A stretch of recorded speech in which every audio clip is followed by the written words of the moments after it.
Mesdames, Messieurs, bonsoir. Principal titre de l'actualité de ce lundi 18 janvier. Offensive hivernale sur la région. Il a neigé en Touraine et en Loir-et-Cher.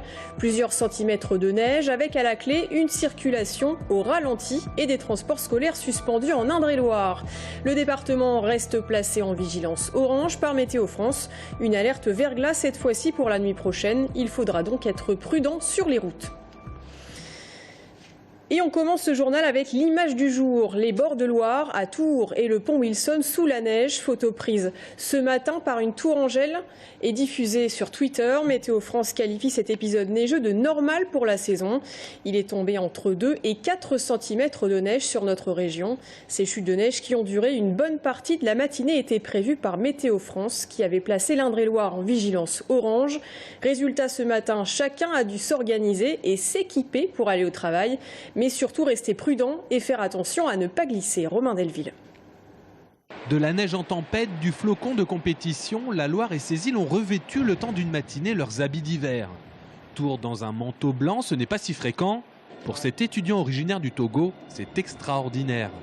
J'essaie de marcher un peu dessus pour voir comment c'est, quoi. Parce que souvent on est en Afrique, on dit quand ça neige, il fait joli à voir et tout, donc c'est pour cela que j'ai envie de profiter. D'autant que la ville paraissait paisible, les sons amoindris, les voitures au ralenti. Pour autant, certains piétons rentraient comme dans un état second. Oh, c'est génial, j'avais pas vu la neige à Tours depuis un moment. Ça faisait du bien de la revoir.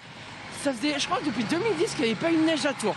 Et là, je tombe dans mon enfance. J'ai envie de balancer des boules de neige partout.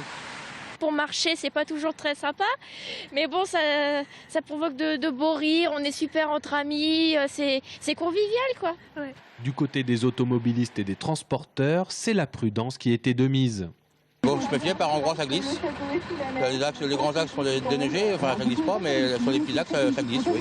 Faut faire très attention. On n'est vraiment pas habitué à ces conditions-là, mais bon, on s'habitue. Il faut s'habituer, c'est quand même sympa d'avoir un peu de neige de temps en temps. La neige, c'est aussi une affaire de travailleurs. D'un côté, il y a le rouleau pour dégager la poudreuse. De l'autre, c'est parti pour 3 jours de démontage de la grande roue et ça pique les doigts. Oui, il n'y a pas de jour pour démonter la roue. On est bien obligé, même avec les intempéries. On démonte sous tout temps. La pluie, la neige, le vent. La ville au ralenti, Tours de blanc vêtu. La neige a offert ce matin une parenthèse onirique au badaud tourangeau. Ces chutes de neige sur notre région n'ont pas provoqué de grosses perturbations. Par mesure de précaution, les transports scolaires ont tout de même été suspendus en Touraine. Ils le resteront demain matin dans le nord de la Touraine. Quelques accidents à noter cependant, une dizaine en tout pour nos 2 départements. Généralement des sorties de route qui ont pu occasionner quelques blessés légers. Et comme à chaque fois en cas de chute de neige, les services des routes sont sur le pied de guerre. Les saleuses ont tourné toute la nuit pour dégager les routes et les rendre praticables. Des patrouilles qui ont duré toute la journée en Indre-et-Loire. Les agents du conseil départemental doivent sécuriser 4000 km de route. Reportage avec l'une de ces patrouilles, Aurélie Renaud. Cette nuit, 40 agents des services techniques du département étaient sur le pont avec un objectif, le salage des 1500 km d'axes prioritaires en rouge sur cette carte.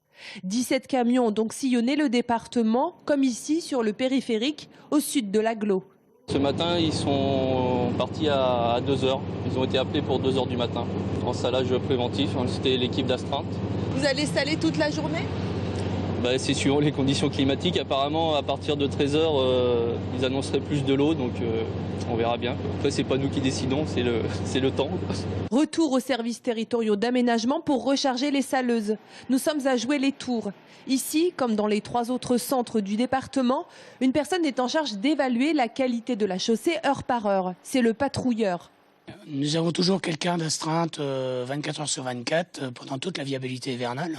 Il y a un chef d'équipe qui est en charge de patrouiller, de surveiller, on va dire, le temps qu'il peut faire pour déclencher ou pas les équipes pour traiter les différents circuits. Une difficulté aujourd'hui pour les agents, la D910 et la D966 du côté de Château-Renaud. C'est là-bas qu'il a le plus neigé aujourd'hui. Et cet après-midi, le salage de ces axes principaux n'était pas terminé. Impossible donc de procéder à celui des petites routes. Pour le reste du département, les opérations ont eu lieu en temps et en heure. Par contre, nos équipes restent mobilisables pour traiter à nouveau le réseau, notamment dans le courant de la nuit prochaine, si les températures venaient à baisser et si l'eau présente venait à congeler. Donc nos équipes pourraient de nouveau réintervenir pour saler le réseau. En fin de journée, les services techniques départementaux ont tranché. Une nouvelle opération de salage débutera cette nuit à partir de 2 h du matin. 2 à 4 cm de neige tombée ce matin, un épisode hivernal habituel pour les météorologues. Alors que nous réservent les heures qui viennent? On fait le point avec Sabrina Meloult. Montrésor, Amboise, Château-Renaud, c'est la façade est de l'Indre-et-Loire qui a enregistré les températures les plus basses, -1 degré. Avec 0 degré pour Tours et l'Aglo, il sera tombé aujourd'hui entre 2 et 4 cm de neige sur l'ensemble du département. Il y a un petit cas particulier, c'est vraiment le Chinonais, la région de Chinon, où on a des températures qui sont restées positives. Donc on a été plus en pluie ce matin. Et puis c'est vraiment une grande partie est du département qui, lui, a eu des températures entre 0 et -1. Donc avec de la neige qui tient au sol. Mais si la neige s'est arrêtée, le verglas lui devrait se former dès les premières heures de la soirée. Pour la nuit prochaine, il y a quand même un risque, même sur le Chinonais, d'avoir des températures négatives, donc d'avoir un risque de congélation de l'eau présente sur les chaussées. Et plus à l'est, c'est plus un risque de regel de la neige présente. Prudence donc sur les routes, particulièrement sur le réseau secondaire. Dès demain, le climat se radoucit. Les températures devraient atteindre 3 à 5 degrés. Alors on vient de le voir, fini la neige, mais attention au verglas sur les routes. La Touraine est placée en vigilance orange au verglas jusqu'à 6 h demain matin. À Tours par exemple, les services de la voirie ont déployé leur dispositif préventif pour éviter les glissades.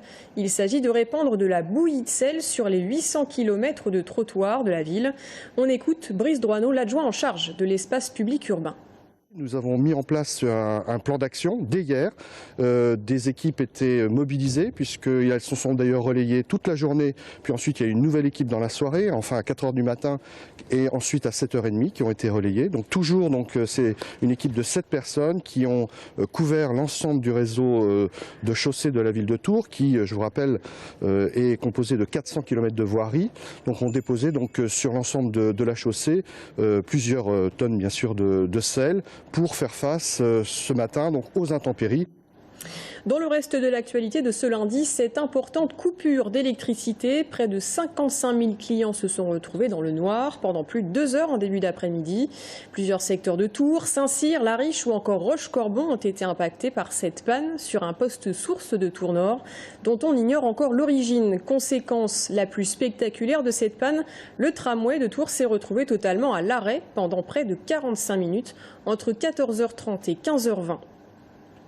Et puis sans lien avec cette coupure de courant, cet accident dans le quartier du Sanitas, une femme de 44 ans a été percutée par le tramway à proximité de l'arrêt du Palais des Sports. Apparemment, elle sera restée au milieu de la voie à l'arrivée du tram. Le conducteur a procédé à un freinage d'urgence. La femme blessée a été prise en charge par les sapeurs-pompiers et le SAMU. Le conducteur du tram, choqué, a également été pris en charge. Le trafic a été interrompu dans les deux sens pendant 10 minutes. En bref, toujours, 130 personnes ont été évacuées de 2 écoles à Château-Renaud suite à une fuite de gaz sur une zone de travaux. C'était cet après-midi. Les enfants et les adultes ont été mis à l'abri dans un gymnase. L'opération a duré 30 minutes, mais les élèves n'avaient pas pu réintégrer les locaux de leur école dans l'après-midi. Avec plus d'1 million de visiteurs en 2015, Beauval reste l'un des plus beaux zoos de France. Le parc emploie 350 salariés à temps plein et grâce à ces 3 complexes hôteliers, le site est toujours à la recherche de main-d'œuvre, notamment en hôtellerie et restauration. En attendant le début de la saison en février prochain, le site en a profité pour organiser ce week-end un forum de l'emploi avec à la clé 100 postes à pourvoir. Pôle emploi avait lancé près de 6 000 invitations. Sur place, Romain Delville. Beauval, ce n'est plus seulement un zoo avec ses lions, ses manchots, ses koalas et ses pandas stars. C'est aussi devenu un parc hôtelier. Après l'hôtel Les Jardins de Beauval en 2008, 2015 a vu sortir de terre les pagodes de Beauval. Au total, près de 250 chambres. Ce qui est important, c'est de pouvoir proposer non seulement de découvrir les animaux et puis voilà, de faire découvrir notre passion sur le bien-être animal et aussi évidemment de pouvoir proposer aussi ainsi des sites d'hébergement et pour que nos visiteurs puissent passer des journées entières, voilà, 2-3 jours et en profiter pour visiter la région centre. Pour la saison qui va commencer en février, Beauval a organisé un forum de l'emploi hôtelier et de la restauration, réception, cuisine, étage, salle. Au niveau du type de cuisine, vous travaillez avec des produits frais, plutôt sous vide. En tout, ce sont 100 postes à pourvoir, dont 85% pour des temps complets. J'ai travaillé pendant 1 mois et demi à l'étranger, donc je parle relativement bien anglais. Ça peut être un avantage. J'ai travaillé dans beaucoup de restaurants gastronomiques. Je suis encore étudiant, mais j'ai fait beaucoup de stages. J'ai travaillé dans des restaurants gastronomiques et après la restauration rapide. Donc voilà, un peu tout. Laura, elle, arrive de Basse-Normandie. Elle a répondu à l'appel national sur le site internet de Pôle emploi. Sur place, elle met en avant sa mobilité et sa disponibilité. J'ai entendu parler du forum sur Pôle emploi. Et quand j'ai fait des recherches, c'est vrai que j'étais très intéressée. Donc j'en ai immédiatement parlé à Pôle emploi et à la mission locale de ma région, donc, qui m'ont financé le déplacement. Tout au long de l'année, Beauval emploie 350 salariés équivalents temps plein. Et pour le seul secteur hôtellerie-restauration, on compte 190 postes pour l'année 2016. Et c'est l'heure pour nous de retrouver Bastien Mathieu, notre journaliste sport. Bonsoir. Bastien, bonsoir. Alors un week-end chargé avec tout d'abord du foot et le TFC qui fait match nul. Et un match vraiment nul pour le coup, 0-0 entre le Tour FC et le Red Star. Un match oublié tout simplement, pas d'occasion, pas de but.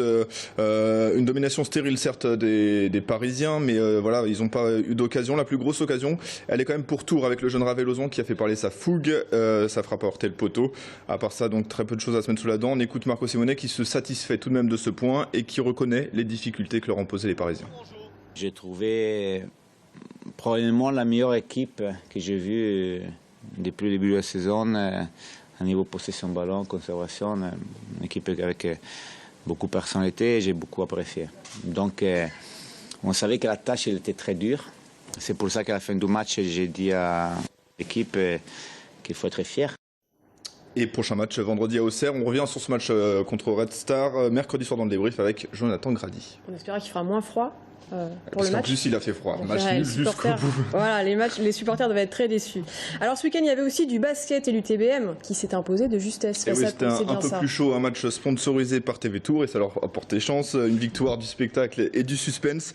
Les deux équipes qui n'avaient qu'un seul point d'écart à 1 minute de la fin et c'est l'expérience qui a fait basculer le match du côté des Tourangeaux, notamment grâce à Tony Renfort et Sylvain Beckham. Victoire finale donc 89-85 qui permet à l'UTBM de conserver la première place au classement en compagnie de Brissac.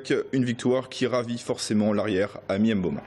C'était une fin de match très serrée, mais l'expérience a parlé. On a su maîtriser les dernières secondes et la victoire est là, il faut relativiser. On va parler des mauvaises choses lundi à l'entraînement. Là, on a gagné le match, on l'a remporté, on l'a mené de bout en bout. Ça a été sérieux dans l'ensemble, donc félicitations à l'équipe, c'est parfait. Alors pour finir, un petit mot peut-être du TVB qui continue aussi sur sa lancée, victoire 3-7-1 face à Beauvais. Et oui, juste pour dire que la belle série continue pour le TVB, 7e victoire consécutive, toute compétition confondue. C'est cette fois Beauvais qui s'est incliné face au joueur de Vitalainen. Vitalainen qui est arrivé en décembre et qui n'a toujours pas goûté la défaite avec les Tourangeaux. Une série impressionnante qui permet aux Tourangeaux de passer d'une place de relégable mi-décembre à celle de 3e maintenant en compagnie de Chaumont. Espérons que la belle histoire continue, d'autant que le TVB joue un match important mercredi soir, 5e match de Ligue des Champions. Tours reçoit Mazec et qui peut valider son ticket pour les playoffs. Même une défaite 3-7-2 suffirait. Merci Bastien pour toutes ces infos. Ce soir, on vous retrouve, je le rappelle, dans Stadium à 19h15 avec un invité, Alexis Bossetti, l'attaquant du FC, ses envies de départ, et notamment qui espère un retour du tennis. Il nous parle en exclusivité de ça. Très bien. 35, c'est le nombre de décès sur les routes en 2015, moins qu'en 2013 et 2014, mais toujours trop. Objectif pour 2016, baisser encore. Depuis le début de janvier, déjà 2 personnes ont perdu la vie sur les routes du département. Et pour faire face à ce fléau, la préfecture d'Indre-et-Loire, en collaboration avec la gendarmerie, va mettre en place un plan départemental d'action. On en parle dans un instant avec Yvon Le Goff, commandant de gendarmerie à Tours. Il est notre invité ce soir, restez avec nous, à tout de suite.